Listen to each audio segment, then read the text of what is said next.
malam Ibu, perkenalkan nama saya Abraham Nengerwati. Saya dari kelas 11 4. Di sini saya akan membuat video remedial tentang storytelling latar belakangnya penjajahan bangsa Eropa. Latar belakang penjajahan bangsa Eropa di Indonesia. Tujuan utama bangsa Eropa datang ke Indonesia yaitu untuk melakukan perdagangan dan mencari daerah utama penghasil rempah-rempah. Akan tetapi, lambat laun tujuan tersebut berubah menjadi praktik kolonialisme. Tujuan penjajahan samudera ini kemudian dikenal dengan semangat 3G: Gold, Gospel, dan Glory. Kedua, penjajahan bangsa Eropa di Indonesia. Tujuan utama bangsa Eropa datang ke Indonesia yaitu untuk melakukan perdagangan serta mencari daerah utama penghasil rempah-rempah. Akan tetapi, lambat laun tujuan mereka menjadi penjajahan. Praktik penjajahan ini di Indonesia sendiri sudah berkembang sejak abad ke-15 Masehi oleh bangsa Eropa ke seluruh dunia dan akhirnya masuk ke Indonesia. Dalam pelaksananya, negara penjajah terdorong oleh 3G: Gold, yang terdiri dari kekayaan berupa emas, logam, dan rempah-rempah dari timur; Gospel, penyebaran agama yang dianutnya; dan Glory, atau mendapatkan kejayaan. Bangsa Eropa tidak datang bersamaan di wilayah Kepulauan Nusantara. Proses kedatangan tiap negara bangsa diwarnai dengan ciri dan sejarahnya masing-masing. Ketiga, penjajahan Portugis. Portugis merupakan salah satu bangsa Eropa di Indonesia yang mempelopori penjajahan samudra. Portugis memiliki keahlian dalam navigasi, pembuatan kapal, dan juga persenjataan, sehingga berani melakukan penjajahan samudra. Beberapa penjajahan samudra yang membawa bendera Portugis adalah Bartolomeus Dias yang hingga Tanjung Harapan, Afrika Selatan. Afrika Selatan, Vasco da Gama yang mencapai India dan kemudian dilanjutkan oleh Alfonso de Albuquerque yang berhasil menguasai Malaka. Rute perjalanan Portugis adalah dari London, kemudian menyusuri pantai barat Afrika hingga melintasi ujung benua Afrika di mana ada Tanjung Harapan. Kemudian melintasi Samudra Hindia hingga sampai ke India. Melalui penjelajahan samudra, bangsa Portugis telah berhasil mencapai Calicut, India pada tahun 1498. Bangsa Portugis berhasil mendirikan kantor dagangnya di Goa. Pada tahun 1511 di bawah pimpinan de Albuquerque, Portugis berhasil menguasai Malaka.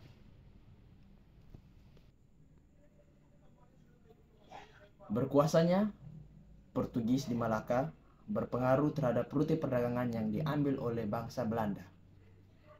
Untuk menghindari Portugis, bangsa Belanda tidak melalui Selat Melaka, melainkan melalui pantai barat, Pulau Sumatera, hingga sampai ke Selat Sunda.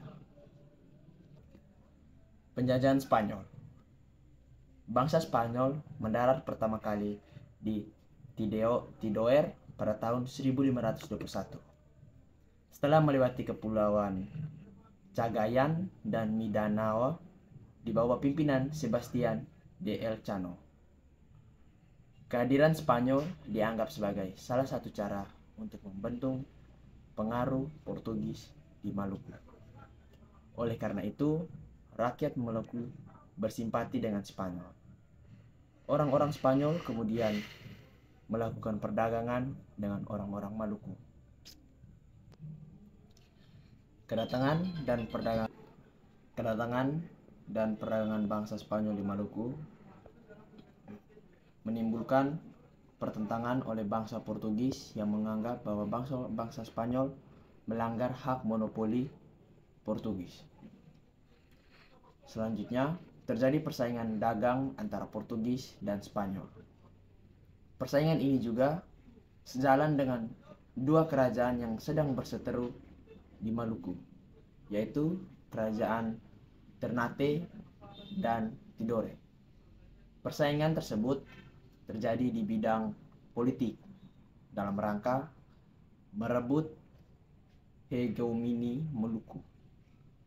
Persaingan perdagangan di Maluku semakin memanas ketika Ternate bekerja sama dengan Portugis, sedangkan Tidore dibantu oleh bangsa Spanyol. Penjajahan Inggris. Dalam pelayarannya ke dunia timur untuk mencari daerah penghasil rempah-rempah, Inggris sampai ke India. Dari India, inilah para pelaut dan pedagang Inggris berjalan ke Kepulauan Nusantara untuk meramaikan perdagangan rempah-rempah.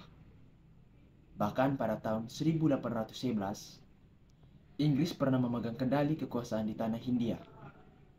Kedatangan bangsa Inggris ke Indonesia dirintis oleh Francis Drake dan Thomas Saint-Fendis. Dengan mengikuti jalur yang dilalui Magelhaens pada tahun 1579, Francis Drake berlayar ke Indonesia. Armada. Kedatangan dan perdagangan bangsa Spanyol di Maluku menimbulkan pertentangan oleh bangsa Portugis yang menganggap bahwa bangsa Spanyol melanggar hak monopoli Portugis. Selanjutnya, terjadi persaingan dagang antara Portugis dan Spanyol. Persaingan ini juga sejalan dengan dua kerajaan yang sedang berseteru di Maluku, yaitu kerajaan Ternate dan Tidore. Persaingan tersebut terjadi di bidang politik dalam rangka merebut hegemoni Maluku. Persaingan perdagangan di Maluku semakin memanas ketika Ternate bekerja sama dengan Portugis, sedangkan Tidore dibantu oleh bangsa Spanyol. Penjajahan Inggris. Dalam pelayarannya ke dunia timur untuk mencari daerah penghasil rempah-rempah, Inggris sampai ke India.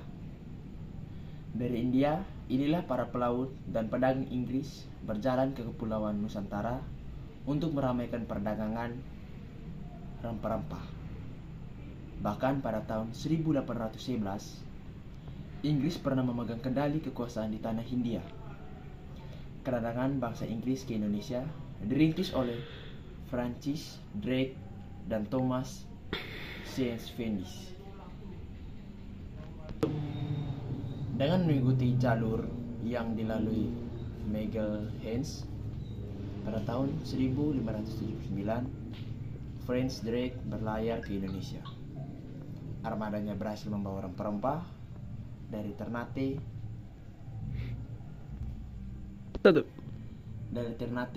dan kembali ke Inggris lewat Samudra Hindia. Pada awal abad ke-17 Masehi, Inggris telah berhasil menduduki beberapa wilayah Indonesia yang saat itu berada di bawah kekuasaan VOC. Inggris baru benar-benar berhasil mendirikan pemerintahan di Indonesia pada tahun 1811. Setelah adanya perjanjian kapitulasi Tuntang 18 September 1811 sebagai tanda Belanda menyerahkan Indonesia kepada Inggris. Pemerintahan Inggris di Indonesia pada periode 1811 sampai 1815 dipimpin oleh Thomas Stamford Raffles. Raffles banyak mengadakan perubahan-perubahan baik di bidang ekonomi maupun pemerintahan. Penjajahan Belanda. Penjajahan Belanda di Indonesia dibagi menjadi dua periode, yaitu penjajahan VOC dan pemerintahan kolonial Hindia Belanda. Penjajahan VOC pada awal kedatangannya, rombongan Belanda di bawah pimpinan Cornelis de Houtman diterima baik oleh masyarakat Banten dan diizinkan berdagang di wilayah Banten. Sikap Belanda berubah menjadi kasar dan berusaha menerapkan monopoli pada perdagangan kepada para pedagang. Hingga akhirnya mereka diusir dari wilayah Banten. Selanjutnya, orang-orang Belanda meneruskan perjalanan ke timur sampai Bali. VOC didirikan pada tanggal 20 Maret 1602 oleh Belanda dan memiliki hak memonopoli perdagangan di wilayah Asia. Pusat kedudukan VOC di Belanda, kedudukan VOC di Batavia. Tujuannya dibentuk VOC adalah sebagai berikut. Yang pertama, menguasai kerajaan-kerajaan serta pelabuhan penting di Indonesia. Yang kedua, memonopoli perdagangan. Yang ketiga, mengurangi persaingan perdagangan antara Eropa dengan Belanda. Pada tahun 1799, VOC memiliki banyak masalah. Dan masalah tersebut dapat membubarkan VOC pada tanggal 31 Desember 1799. Berikut alasan pembubaran VOC. Yang pertama, pegawai VOC banyak tidak cakap dalam mengendalikan perdagangan. Selain itu juga mereka banyak melakukan korupsi.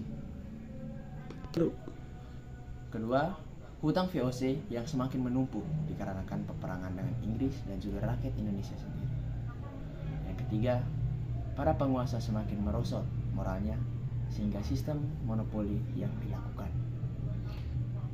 Selanjutnya, penjajahan pemerintahan kolonial Belanda. Setelah VOC dibubarkan, Kaisar Prancis Napoleon Bonaparte mengangkat saudaranya untuk dijadikan raja di Belanda. Saudaranya tersebut bernama Louis Bonaparte. Atas kehendak Louis Bonaparte, diangkatlah Herman Willem Daendels sebagai Gubernur Jenderal Indonesia. Namun dengan Daendels menjual tanah-tanah negara kepada orang-orang partikuler atau swasta dianggap telah melanggar undang-undang. Oleh karena itu, pada tahun 1811 Daendels ditarik ke Eropa oleh Napoleon. Setelah Belanda sudah dikalahkan oleh Inggris, Belanda dan Inggris menyepakati suatu perjanjian.